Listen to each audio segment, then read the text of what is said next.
yang kekasih, dimanapun saudara-saudara berada, salam sejahtera. Apa kabarnya? Saya yakin dan percaya Tuhan Maha Baik. Oleh sebab itu kita ada pagi hari ini karena kemurahan dan kebaikan Tuhan. Sementara dunia semakin bergelora, sementara dunia semakin menakutkan, peristiwa di India sangat menakutkan. Banyak lagi kabar-kabar menakutkan. Banyak virus-virus yang baru terdapat dan semakin ganas. Tetapi apa kata firman Tuhan yang terdapat di dalam 2 Timotius 1 ayat yang ke-7? Sebab Allah memberikan kepada kita bukan roh ketakutan, melainkan roh yang membangkitkan kekuatan, kasih, dan ketertiban. Sama-sama kita katakan amin. Haleluya saudara.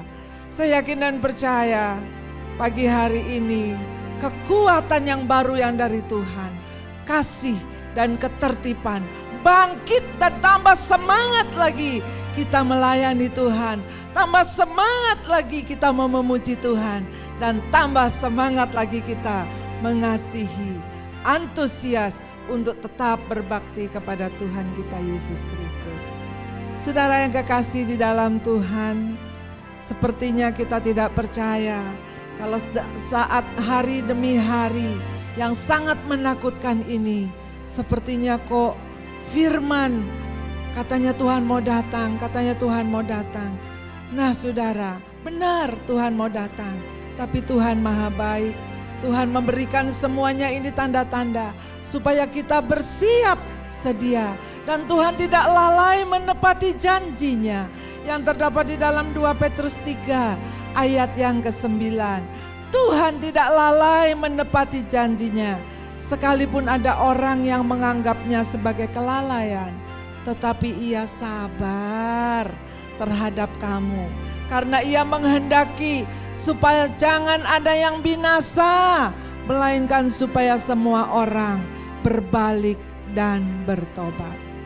Renungkan saudara, betapa kasihnya Tuhan kepada kita, betapa baiknya Tuhan kepada kita.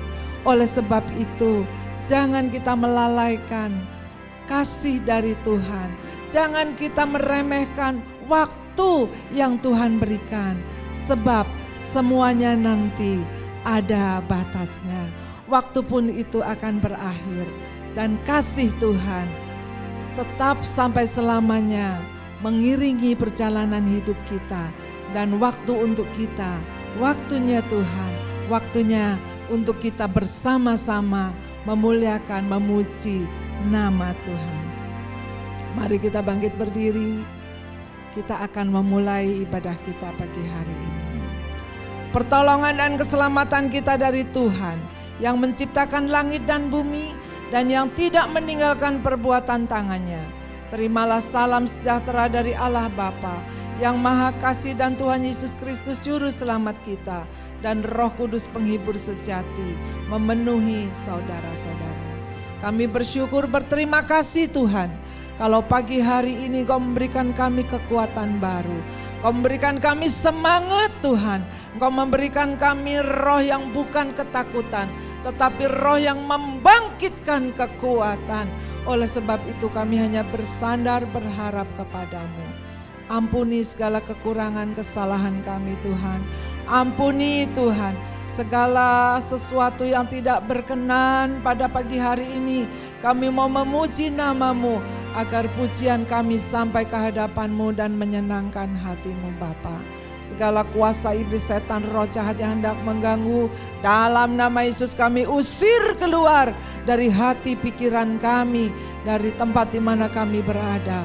Kami mau memuji-Mu Tuhan, kami rindu hadirat-Mu, kami rindu untuk senantiasa bergaul erat dengan Engkau ya Bapa.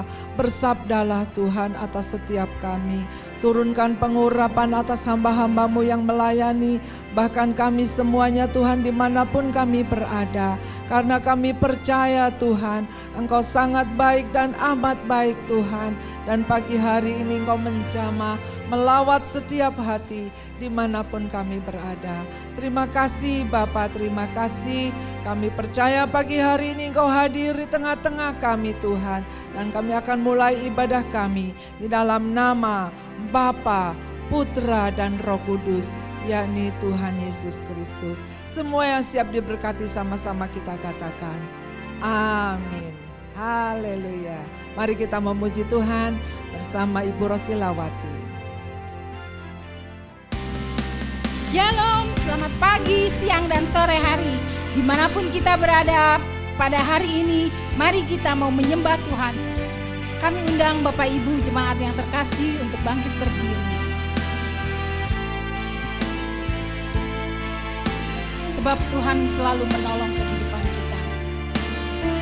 Musim akan selalu berganti, namun kasih Tuhan tetap abadi.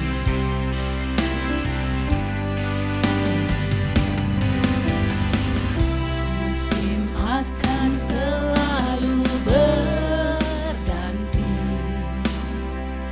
kasih Tuhan tetap abadi.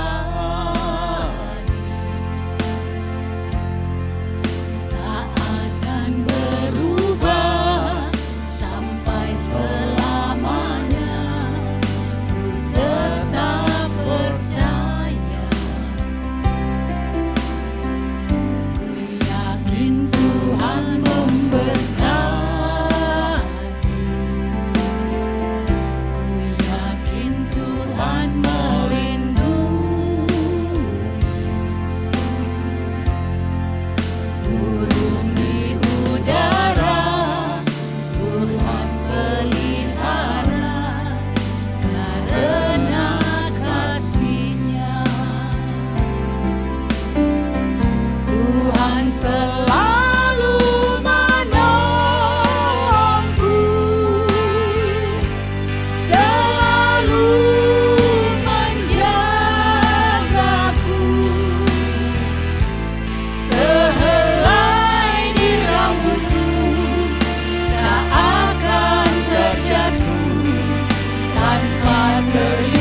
Haleluya. Oh, Tuhanlah selalu menolong, kasih Tuhan tetap abadi walau musim berganti. Sebab kami yakin dan percaya Tuhan pasti memberkati dan melindungi. Haleluya. Oh, Kaulah penopang kami. Haleluya. Engkau baik Tuhan, tak sehelai rambutku jatuh tanpa seizin-Mu. Haleluya. Yesus, Kau yang selalu menolong, Kau yang selalu mengenyangkan. Terima kasih, kami bersyukur punya Allah seperti-Mu, Allah yang baik. Haleluya.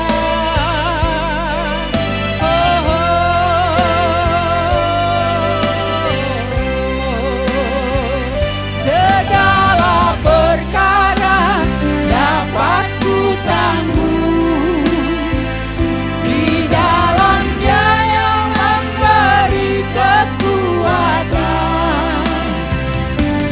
Tuhan Yesus penolong dan sahabat, tetap percaya Tuhan setia. Segala perkara dapat ku tanggung di dalam Dia yang memberi kekuatan. Tuhan Yesus penolong dan sahabat, tetap percaya Tuhan setia.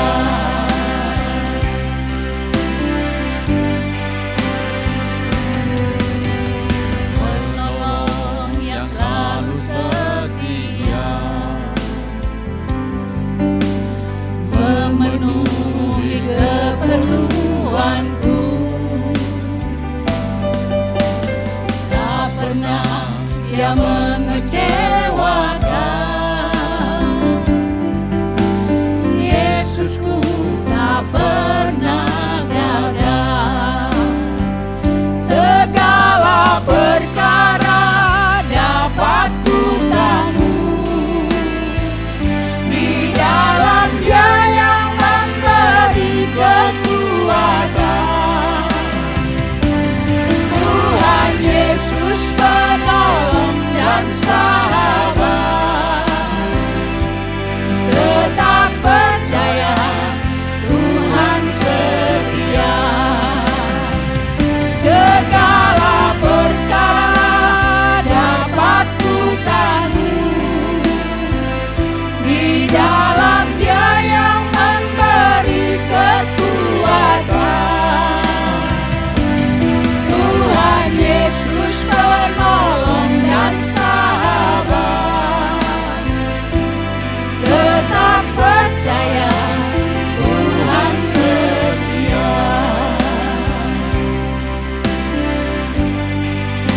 Dialah penolong yang setia. Penolong yang selalu setia, memenuhi keperluanku.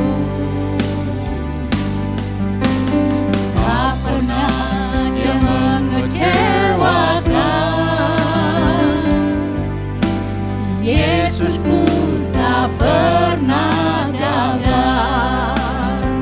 Segala perkara dapat ku tanggung di dalam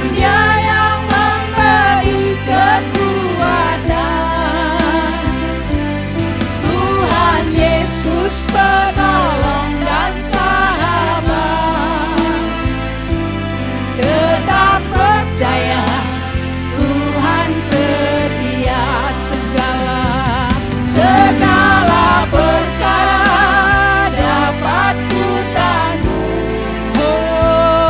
Di dalam Dia yang memberi kekuatan. Marilah semua yang letih lesu berbeban berat datang pada Yesus. Dia akan memberi kekuatan. Yang sakit disembuhkan, yang berbeban berat akan dipulihkan. Mari buka hati, terima jamahan Tuhan, terima lawatan Tuhan, agar kita dibebaskan dari sakit penyakit, dari belenggu keterikatan.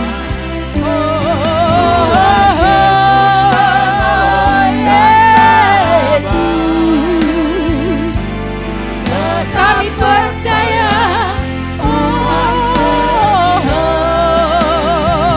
Segala perkara dapat ku tanggung, sebab di dalam Dia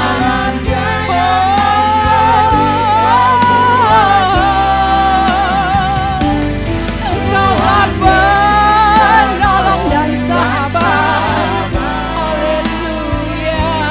Tetap percaya Tuhan setia. Segala perkara dapat ku tanggung. Taruh di kaki Tuhan setiap perkaramu, dan Dia yang memberi kekuatan dan pembebasan. Tuhan Yesus penolong dan sahabat. Tetap percaya Tuhan setia. Segala perkara Dapat ku tanggung. kami dapat tanggung, Di dalam sebab kami ada di dalam-Mu. kekuatan. Oh, Kau yang memberi kekuatan. Engkaulah penolong. Tetap percaya Tuhan setia. Segala perkara Segala perkara dapat ku tanggung. di dalam Dia yang memberi kekuatan. Tuhan Yesus penolong dan sahabat. Tetap percaya Tuhan setia. Tetap percaya Tuhan setia. Tetap percaya Tuhan setia.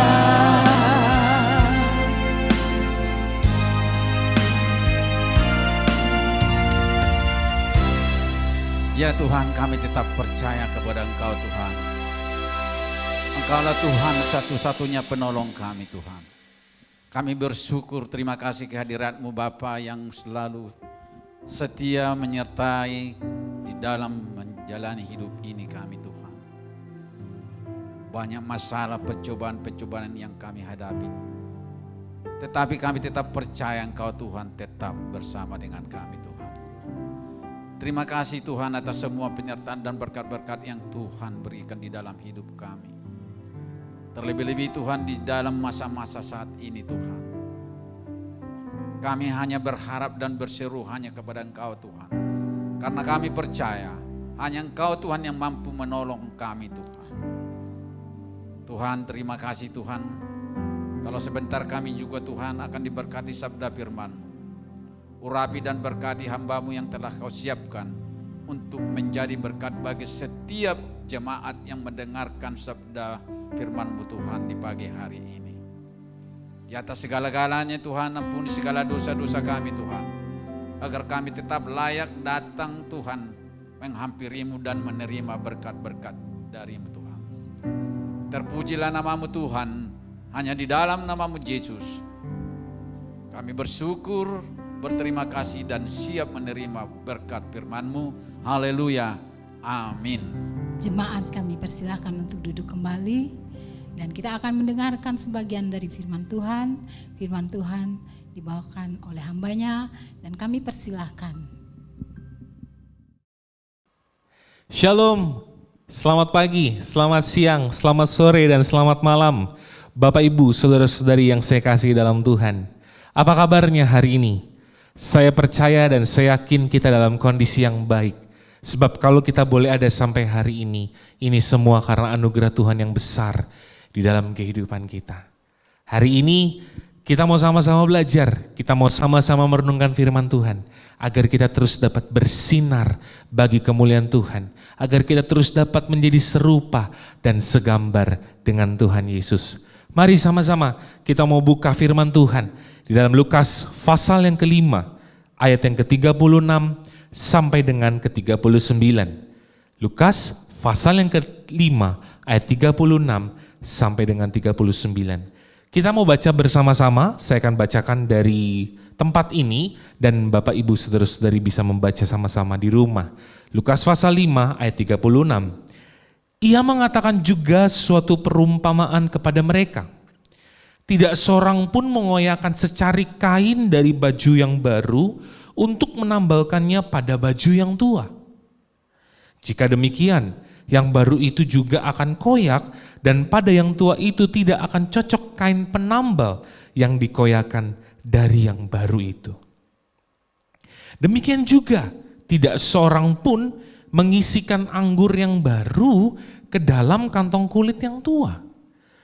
Karena jika demikian, anggur yang baru itu akan mengoyakkan kantong itu dan anggur itu akan terbuang dan kantong itu pun hancur. Ayat 38, tetapi anggur yang baru harus disimpan dalam kantong yang baru pula.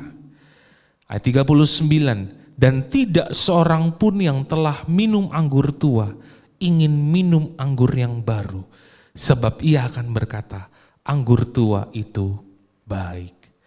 Bapak, Ibu, Saudara-saudari yang saya kasih dalam Tuhan, hari ini kita ingin mempelajari sebuah tema.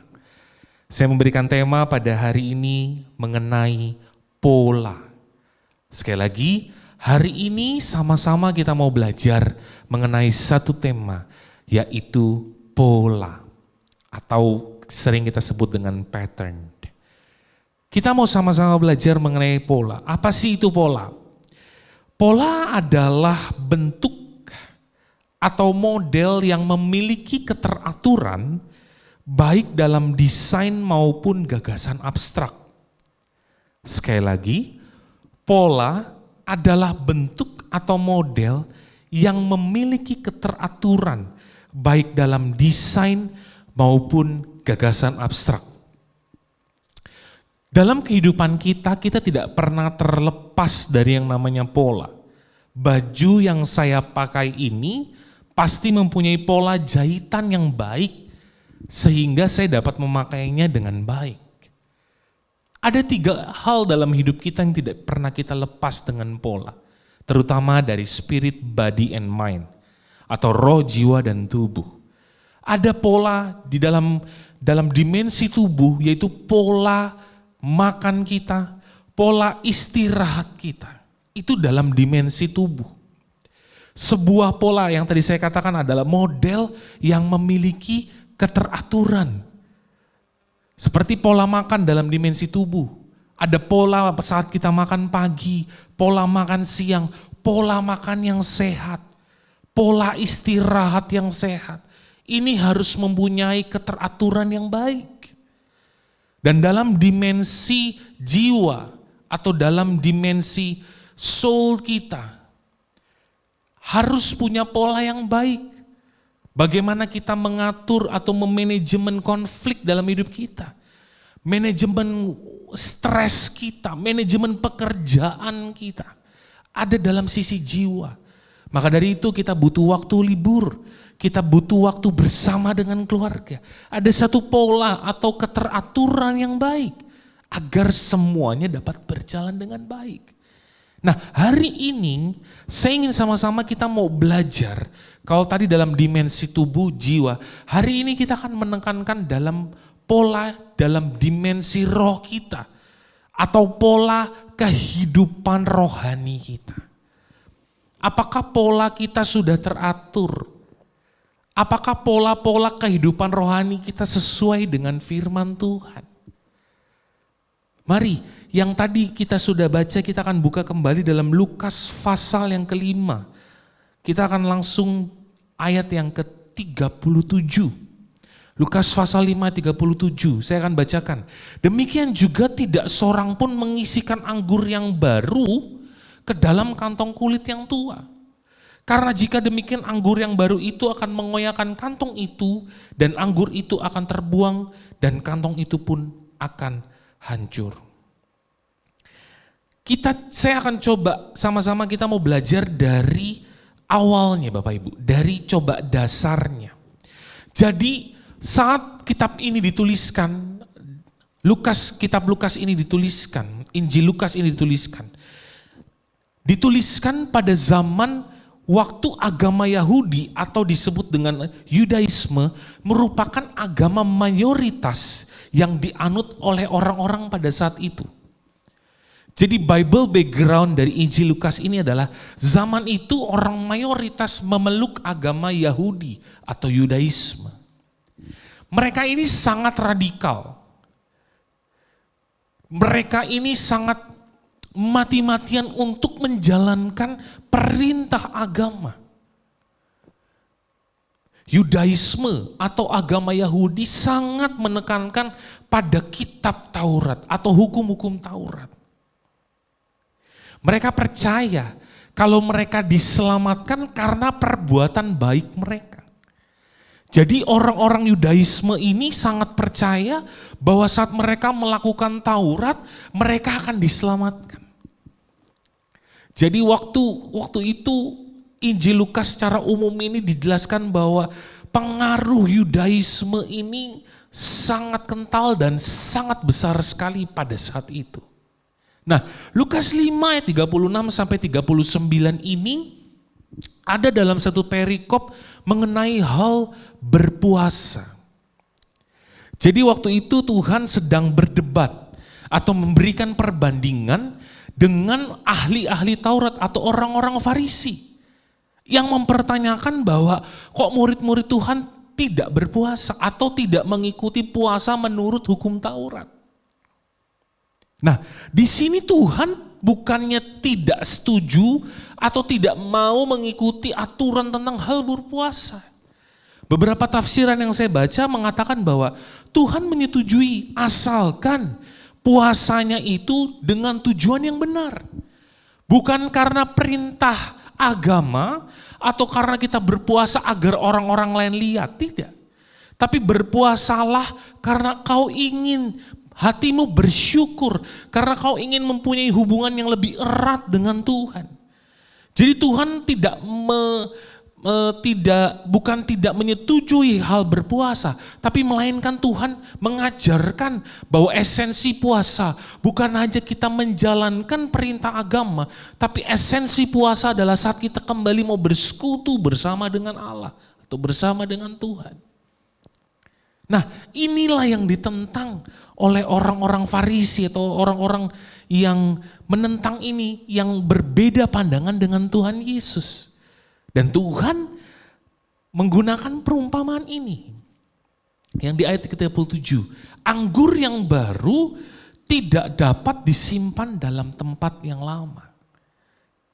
Dalam kamus Alkitab saya membaca, anggur baru konteksnya dalam ayat ini adalah iman yang baru. Jadi sekali lagi dalam konteks Alkitab atau kamus Alkitab, anggur yang baru yang dituliskan di ayat yang ke-37 ini adalah iman yang baru. Dilambangkan sebuah iman yang baru dalam Kristus. Di ayat yang ke-37 sekali lagi dijelaskan, kantong kulit yang dimaksud di sini adalah tempat menyimpan anggur yang terbuat dari kulit hewan. Kantung yang lama sudah hilang daya pegasnya, sehingga tidak mampu menampung anggur yang baru yang mungkin masih dalam proses peragian. Jadi kantong yang lama di sini digambarkan seperti dibuat dari kulit hewan yang sudah tidak lagi mampu menampung anggur yang baru dari peragian. Nah, di dalam perumpamaan ini Tuhan mengajarkan kepada kita bahwa kita nggak bisa lagi memakai perspektif kita yang lama atau pola-pola yang lama saat kita menerima anggur yang baru dari Tuhan. Kita nggak bisa lagi memakai semua dengan Taurat. Tapi mari hiduplah dalam kasih karunia Tuhan. Yang Tuhan mau ajarkan dalam perumpamaan ini adalah mari mengenai kerajaan Allah tidak dapat lagi ditampung oleh ajaran hukum Taurat, tetapi harus diungkapkan dengan cara yang baru. Suatu pernyataan baru telah datang dalam Kristus, karena itu diperlukan bentuk yang berbeda. Bagaimana dalam hidup kita? Bagaimana pola kehidupan rohani kita? Apakah kita masih memakai kantung yang lama, sedangkan Tuhan terus memberikan anggur yang baru dalam hidup kita? Kalau kita terus memakai kantung yang lama, tidak heran kantung itu tidak bisa menampung anggur yang baru dalam hidup kita. Yang dimaksudkan gini Bapak Ibu, ayo belajar kembali, fokus dengan esensi dari firman Tuhan. Bukan lagi kita main dengan hal-hal yang berbau dalam kemasan saja. Maksud saya hal yang berbau di luarnya saja. Tapi mari lebih dalam lagi. Apa yang Tuhan mau, apa yang firman Tuhan katakan. Jadi saat kita melakukan, saat kita melayani Tuhan, bukan karena kita takut gak diberkati. Ini sering saya sharingkan. Kalau kita tidak menjalankan kegiatan keagamawian kita, maka kita diteror oleh ketakutan. Tapi marilah menjalani semua itu keluar karena kesadaran kita akan betapa besarnya anugerah Tuhan dalam hidup kita. Saya selalu yakin dan percaya bahwa rencana Tuhan, berkat Tuhan selalu besar dalam hidup kita. Tuhan tidak pernah merancangkan sesuatu yang kecil dalam hidup kita. Tetapi pertanyaan saya hari ini, apakah kita siap dengan kantung anggur kita, menerima anggur yang baru dalam hidup kita? Jangan sampai kantong kita masih tua, tapi Tuhan terus memberikan anggur yang baru, kantongnya itu akhirnya nggak kuat nampung, anggur yang baru itu semua akhirnya hilang. Sebagai analogi, saat kita mungkin ingin mengambil air dari sebuah mata air ke tempat penampungan. Kalau anggaplah kita menggunakan sebuah ember. Kalau ember itu bolong, dari mata air ke tempat penampungan, saya yakin gak akan terisi dengan baik. Tapi kalau embernya itu ember yang kuat, ember yang baru, ember yang tidak bolong, maka dari mata air ke tempat penampungan akan terisi dengan baik. Demikian pula hidup kita. Apakah kantung anggur kita ini kantung yang baru? Sehingga saat Tuhan memberkati kita dari mata air, yaitu Tuhan Yesus, dari sumber berkat kita, kita dapat membagikan berkatnya yang baik kepada sekeliling kita. Maka itu kita dapat bersinar. Let's we shine to our people. Mari kita bersinar bagi sekeliling kita, bagi orang-orang di sekitar kita. Tapi kantung kita harus baru dulu. Sehingga berkat yang Tuhan curahkan dalam hidup kita, kita tampung dengan kantung yang baru dan kita dapat bersinar, kita dapat memberkati bagi sekeliling kita. Jangan sampai sekali lagi kantung kita nih menggunakan kantung yang lama. Polanya harus diperbaiki. Pola kehidupan rohani kita harus diperbaiki. Sehingga saat polanya ini diperbaiki dengan teratur, maka saya yakin kantung yang baru, anggur yang baru ini, kita dapat salurkan, kita dapat menjadi berkat bagi kemuliaan nama Tuhan. Yuk mari, sama-sama kita belajar. Apakah kantung kita nih masih kantung yang lama? Pola hidup kita nih, pola kehidupan rohani kita khususnya masih kehidupan yang lama atau pola yang sudah baru? Kita masih takut kalau nggak berdoa, takut nggak diberkati. Justru saat kita tidak berdoa, kita bukan takut, tapi ada yang salah di hati kita. Karena saat kita berdoa itu bukan semata-mata mengenai berkat. Tapi saat kita berdoa, kita mau intim dengan Tuhan. Mari sekali lagi, jangan berhenti hanya berdoa untuk diberkati. Tapi siapkanlah kapasitas anggurmu. Saat Tuhan memberkati, kita sudah siap. Saat Tuhan ingin melimpahkan berkatnya, kita sudah siap. Karena saya yakin berkat Tuhan itu selalu baru tiap hari. Rahmatnya selalu baru. Tapi pertanyaannya, siap nggak kita menerima berkatnya? Apakah kantong, sekali lagi, kantong anggur kita ini sudah baru atau belum? Ayat yang ke-38 dikatakan seperti ini. Tetapi anggur yang baru harus disimpan dalam kantong yang baru pula. Tuhan selalu memberikan perumpamaan yang sangat, menurut saya pribadi, sangat memberkati. Agar kita benar-benar mempersiapkan diri kita dan kita menjadi partner Tuhan dan terus menggenapi amanat agung Tuhan.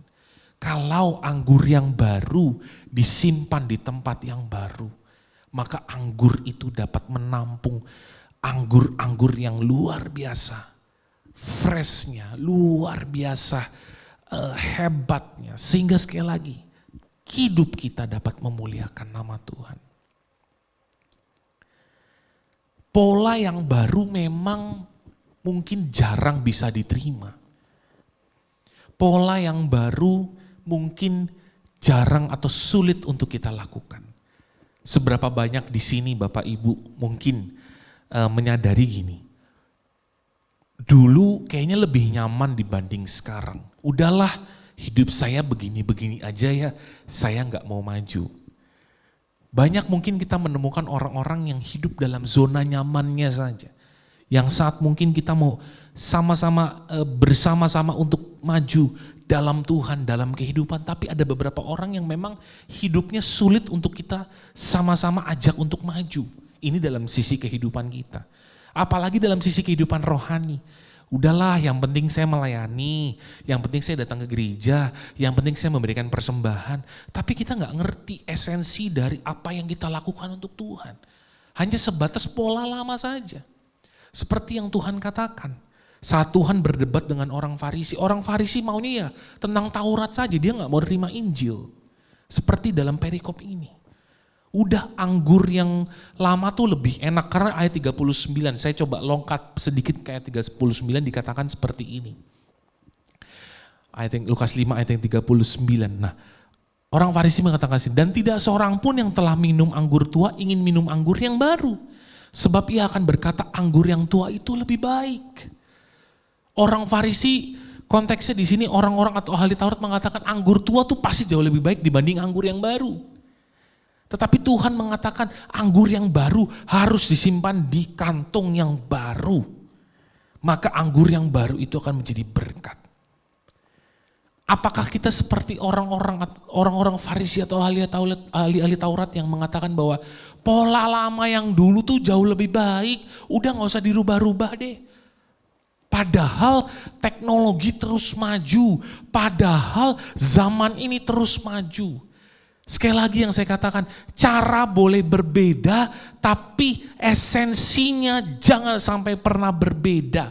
Firman Tuhan harus menjadi dasar hidup kita. Caranya boleh berbeda. Saat sekarang kita beribadah, caranya boleh berbeda. Mengundangkan via YouTube, video, teknologi, Google Meet, Zoom, banyak sekali teknologi sekarang. Tapi esensinya adalah pengagungan kepada Tuhan. Esensinya adalah firman Tuhan yang terus ada dalam hidup kita. Pola boleh berubah, malah pola itu harus semakin efisien, pola harus semakin efektif, pola harus semakin mengikuti apa yang sedang menjadi yang baik sekarang. Pola boleh berubah, tapi esensinya yang jangan berubah. Ayo, pola yang lama ini nggak bisa lagi kita pakai. Dulu coba kita urut Bapak Ibu, saya masih ngalamin kalau kirim surat pakai pos, harus pakai perangko, kalau Bapak Ibu masih ingat. Setelah itu saya masih ngalamin masa-masa menggunakan pager. Saya harus telepon ke call center setelah itu menyampaikan pesan masuk dalam pager. Mungkin yang angkatan saya masih tahu arti pager. Setelah itu keluar, saya masih ingat handphone yang besar sekali yang masih pakai antena. Dan sekarang Bapak Ibu, kita sudah punya handphone yang kecil touchscreen yang mau berkomunikasi sepersekian detik pun kita bisa ngobrol dengan orang yang ada di luar negeri, di luar kota. Bahkan semua informasi sekarang kita ada dalam genggaman kita. Kalau Bapak Ibu pernah mendengar mengenai artificial intelligence atau kecerdasan artificial, mereka sudah atau teknologi sekarang sudah mempelajari pola hidup kita. Makanya tidak heran saat Bapak Ibu mungkin membuka aplikasi media sosial, banyak iklan yang muncul yang sesuai dengan kebutuhan kita. Contoh mungkin kita membuka di dalam Tokopedia mencari bahan makanan. Saya anggap kita mencari beras. Nah, setelah kita taruh HP kita dan kita menggunakan kembali mungkin 5-10 menit, ada iklan atau pop-up yang muncul mengenai diskon beras, mengenai harga-harga beras. Karena artificial intelligence itu mempelajari pola perilaku kita. Bayangkan, pola perilaku kita saja dipelajari. Kadang-kadang lagi Bapak Ibu mungkin membuka Traveloka atau membuka situs-situs tentang traveling. Saat kita mungkin membuka salah satu kota, misalnya kota Bandung, maka 5 atau 10 menit kemudian muncullah iklan-iklan mengenai kota Bandung di handphone kita. Banyak juga yang saya baca di Facebook yang mengatakan gini, kok Facebook tahu ya mengenai sifat kita, mengenai impian kita dan lain-lain. Karena mereka mempelajari menggunakan artificial intelligence bagaimana pola perilaku kehidupan kita. Kalau kita di rumah mungkin ada Netflix, Bapak Ibu mungkin pernah atau pernah nonton, menyaksikan satu film dokumenter mengenai social dilemma. Bagaimana di situ dijelaskan bahwa artificial intelligence mempelajari pola perilaku kehidupan kita agar kalau bisa 1 kali 24 jam kita tetap menggunakan smartphone kita. Sampai sedetil itu Bapak Ibu. Karena dari pola yang lama dunia tahu nggak bisa lagi pakai pola yang lama, harus semakin cepat. Nah, pertanyaan besarnya dalam hidup kita, bagaimana pola kehidupan rohani kita? Apakah kita masih pakai pola yang lama yang masih 10-20 tahun lalu, sedangkan pola kehidupan kita sudah semakin cepat dan akan terus semakin cepat? Ayo, hari ini melalui firman Tuhan ini Tuhan mengajarkan, pakai kantong anggur yang baru, pakai pola yang baru. Cara boleh berbeda, esensinya jangan sampai hilang. Esensi firman Tuhan ini jangan sampai hilang dalam kehidupan kita. Kalau sampai kita nggak pakai kantong anggur yang baru, anggur itu akan hilang.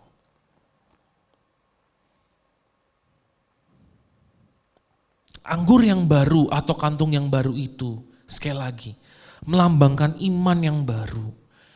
Isi yang baru itu menuntut bentuk-bentuk baru.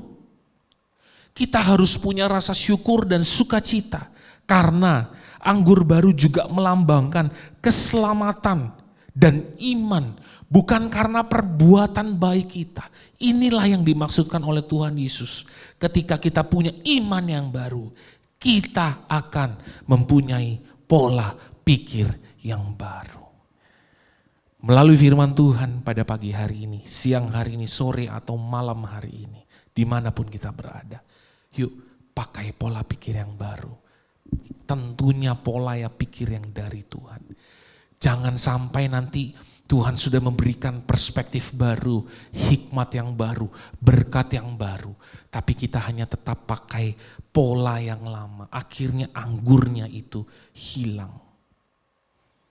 Memang tidak mudah, sekali lagi yang saya katakan, tidak mudah untuk menggunakan pola yang baru dalam hidup kita. Mungkin kita sudah nyaman dengan yang pola yang lama. Tapi saya yakin dan percaya saat kita mau berjalan bersama dengan Tuhan, saat kita mau belajar bersama dengan Tuhan, pasti akan memberikan kemampuan. Tuhan pasti akan memberikan kita jalan-jalan yang Tuhan beri agar pola-pola yang baru ini kita dapat mengerti dan dapat menjalani dalam kehidupan sehari-hari. Jangan seperti orang Farisi yang tadi, yang mempunyai pola pikir yang lama, yang tidak akan sanggup untuk mengerti pengajaran mengenai Tuhan Yesus. Orang Farisi punya anggapan, sekali lagi, Taurat itulah yang terbaik, yang harus dipertahankan layaknya anggur yang lama, yang rasanya semakin manis. Padahal Tuhan Yesus juga mempersiapkan kita para muridnya untuk memasuki suatu babak yang baru dalam sebuah kehidupan. Bahwa barang siapa yang percaya kepada Dia akan hidup di dalam kasih karunia. Bukan lagi hidup di bawah hukum Taurat. Kabar baik yang Tuhan Yesus bawa, yaitu Injil, itulah yang akan menyelamatkan kita. Bukan perbuatan baik kita. Mari semua hari ini, Bapak Ibu saudara-saudari yang saya kasih dalam Tuhan, terimalah anugerah yang besar itu, yang pernah ada di muka bumi ini. The greatest gift, kalau beberapa waktu lalu tema Paskah kita, yaitu Tuhan Yesus Kristus. Dialah Sang Juru Selamat, Dialah yang memberikan kita keselamatan. Oleh karena kasih karunia-Nya kita boleh diselamatkan. Terus perjuangkan keselamatan kita. Mari gunakan kantong yang baru agar anggur baru itu terus ada. Pola pikir yang lama, upgrade terus agar terus kita dapat serupa dan segambar dengan Tuhan. Dan kita dapat bersinar bagi kemuliaan nama Tuhan. Tuhan Yesus memberkati kita semua. Happy Sunday. Terima kasih kepada Tuhan. Terima kasih kepada Saudara Jeremy Reinhard Budi yang telah menyampaikan firman-Nya pada pagi hari ini. Saya percaya kita semua diberkati. Amin. Biarlah pola hidup kita sesuai dengan apa yang Tuhan mau atas setiap kita. Saudara yang kekasih, berita pada pagi hari ini, warta berita pagi hari ini yaitu doa pagi pada hari Senin, Rabu, dan Jumat pukul 4.15. Saudara, kalau kita melihat dunia yang semakin menggetarkan, semakin menakutkan, mari saudara, tidak ada doa yang sia-sia yang kita panjatkan kepada Tuhan. Biarlah kita habiskan waktu-waktu kita bersama dengan Tuhan. Dan doa siang pada hari Selasa, Kamis, dan Sabtu pukul 2 siang. Saudara yang kekasih, nanti hari Kamis kita akan memperingati hari kenaikan Tuhan dan secara khusus ibadah kita juga masih tetap berlangsung di dalam online. Ya, kita ikuti nanti ibadah-ibadah online dan pengumuman-pengumuman berikutnya lewat grup KPIA di WA. Dan kita akan berdoa syafaat pada pagi hari ini. Kita akan bersama-sama sehati, kita berdoa untuk bangsa negara kita. Kita berdoa untuk saudara-saudara kita yang terkena musibah dan segala macam yang ada ini. Agar kita juga boleh dikuatkan nama Tuhan, kita boleh bertahan di dalam iman kita kepada Tuhan. Mari kita berdoa. Kami bersyukur, berterima kasih Tuhan buat pimpinan-Mu di dalam ibadah pada pagi hari ini. Kami sudah memuji nama-Mu, kami percaya Tuhan. Tatkala kami memuji-Mu, kuasa-Mu bekerja. Tatkala kami menyembah-Mu Tuhan, Roh-Mu ada menjamah melawat setiap hati, menyembuhkan luka-luka hati, menyembuhkan yang sakit Tuhan. Kami percaya Engkau memberikan kekuatan yang baru. Terima kasih Tuhan Yesus, terima kasih. Berkati hamba-Mu yang sudah menyampaikan firman-Mu dengan hikmat yang dari surga turun atas hamba-Mu Tuhan. Dan berkati hamba-hamba-Mu yang sudah melayani, baik worship leader, singer, para pemusik Tuhan. Dan kami semuanya yang sudah ada pada pagi hari ini, berkati satu persatu. Jangan ada satupun yang Kau lewati ya Bapa. Terima kasih Tuhan, terima kasih. Kami sehati, kami berdoa Tuhan untuk bangsa dan negara kami ya Allahku, di bawah kepemimpinan Bapak Presiden Jokowi. Biarlah kiranya Engkau memberikan hikmat Tuhan kepada kepala daerah, kepada kepala negara, beserta seluruh jajarannya Tuhan, agar mereka boleh membawa negara ini lebih baik Tuhan. Terima kasih Tuhan, kami juga berdoa untuk penyusunan rencana kerja pemerintah di 2022 agar dibuat menyesuaikan dengan tantangan dan peluang di tengah pandemi COVID-19 yang memberi dinamika bagi perekonomian kami Bapa. Terima kasih, kami mengucap syukur untuk kesembuhan pasien COVID Tuhan yang lebih banyak daripada yang meninggal. Bapa, Engkau juga tolong Bapa. Kami berdoa untuk India ya Tuhan. Tuhan tolong ya Bapa. Biarlah mereka boleh menemukan juru selamat yang sejati. Mohon kiranya Tuhan belas kasihan-Mu untuk negara-negara yang terkena COVID Tuhan, yang begitu menyedihkan ya Bapak. Engkau juga tolong Tuhan mereka di sana. Kami juga berdoa untuk 36 juta masyarakat yang tetap berencana untuk mudik Tuhan. Engkau juga tolong agar mereka boleh dijamah Tuhan, agar penyebaran COVID-19 bisa ditekan. Tuhan terima kasih Tuhan Yesus. Kami juga berdoa untuk pertumbuhan ekonomi Indonesia di kuartal 2021 ini Tuhan Engkau tolong agar seluruh sektor ekonomi nasional agar bisa membaik Bapak. Terima kasih Tuhan Yesus, terima kasih.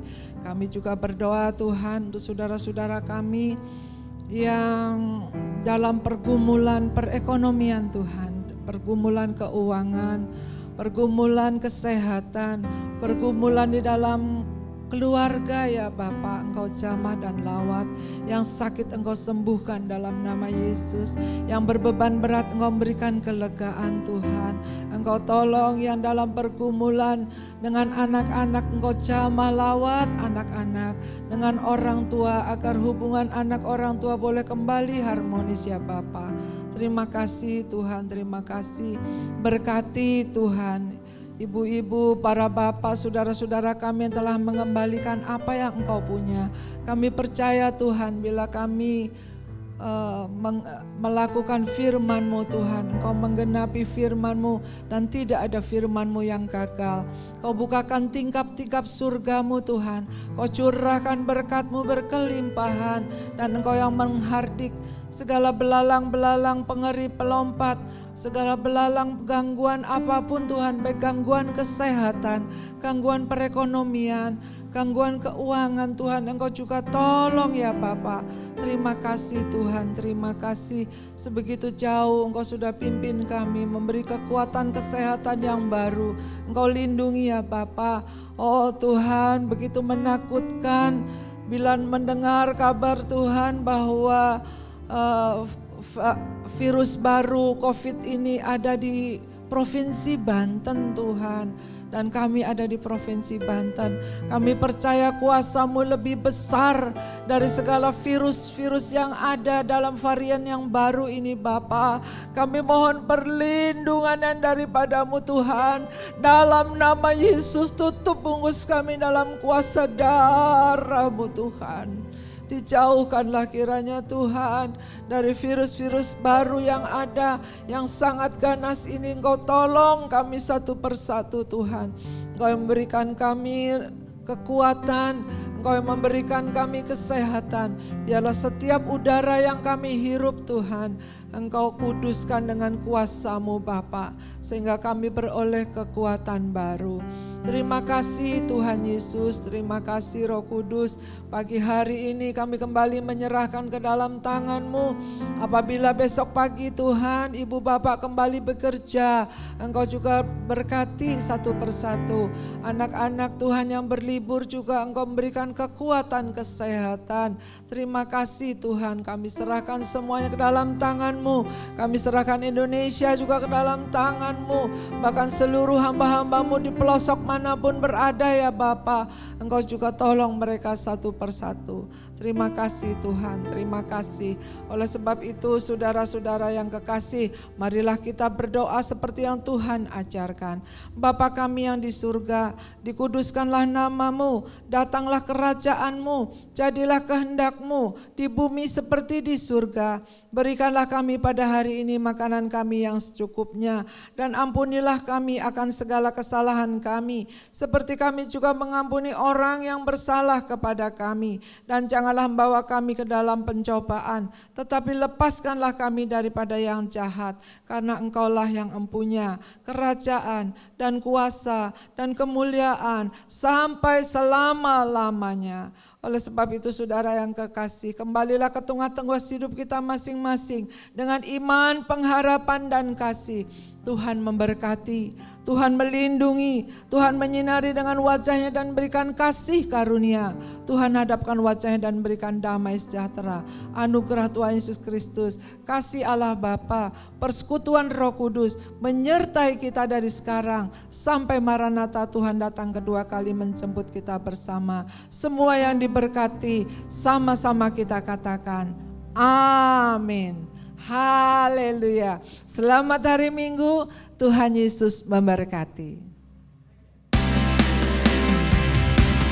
Percaya Kau Tuhan yang tak pernah gagal, menjadikanku lebih dari pemenang. Ku percaya Kau Tuhan yang tak pernah lalai, menepati janji-janji-Mu, menepati janji-janji-Mu, menepati janji-janji-Mu. Selamat hari Minggu, Tuhan Yesus memberkati. Jangan lupa protokol kesehatan, pakai masker, jaga jarak, cuci tangan, hindari keramaian dan tidak mudik. Tuhan Yesus memberkati. GPI Keluarga Allah, we are family. Will shine.